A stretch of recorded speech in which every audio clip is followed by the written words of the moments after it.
महाराष्ट्र के आंशिक रूप से अनुदान प्राप्त स्कूलों के शिक्षकों ने सरकार के अनदेखे रवैये के खिलाफ 2 दिवसीय स्कूल बंद आंदोलन शुरू कर दिया।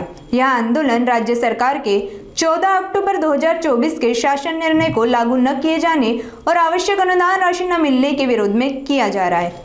राज्य सरकार के 14 अक्टूबर 2024 के शासन निर्णय को अमल में न लाए जाने और अनुदान की निधि जारी न होने के विरोध में आंशिक रूप से अनुदानित स्कूलों के शिक्षकों ने 2 दिवसीय स्कूल बंद आंदोलन शुरू किया। आंदोलन में वर्धा जिले के शिक्षक भी सक्रिय रूप से शामिल हुए। शिक्षकों ने आरोप लगाया कि पिछले 9 महीनों में सरकार ने आश्वासन देने के अलावा कोई ठोस कदम नहीं उठाया, जिससे आर्थिक संकट गहराता जा रहा है। आंदोलनकारियों की मुख्य मांगों में शासन निर्णय को तत्काल लागू करना, अनुदान की निधि जारी करना और स्थायी शिक्षकों जैसी सुविधाएं देना शामिल है। शिक्षक संगठनों ने चेतावनी दी है कि यदि 2 दिन में कार्रवाई नहीं हुई तो राज्य भर में अनिश्चितकालीन आंदोलन छेड़ा जाएगा। निवडणुका डोळ्यासमोर ठेवून शासनाने 14 ऑक्टोबर 2024 ला शासन निर्णय काढला आणि शिक्षकांना चॉकलेट दिलं।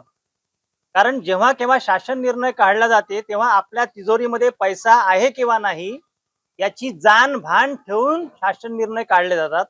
या आपल्या इतिहासामध्ये पहिल्यांदा घडलेला आहे की शासन निर्णय काढला पण शासन म्हणते पैसे नाही। मग पैसे नव्हते, शासन निर्णय काढला कशाला?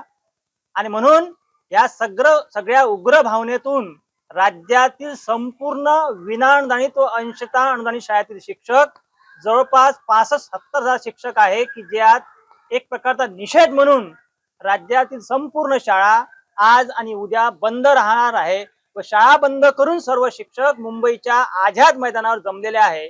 आज जवळपास 30 ते 35 हजार शिक्षक मुंबईला आझाद मैदानावर जमलेले आहे।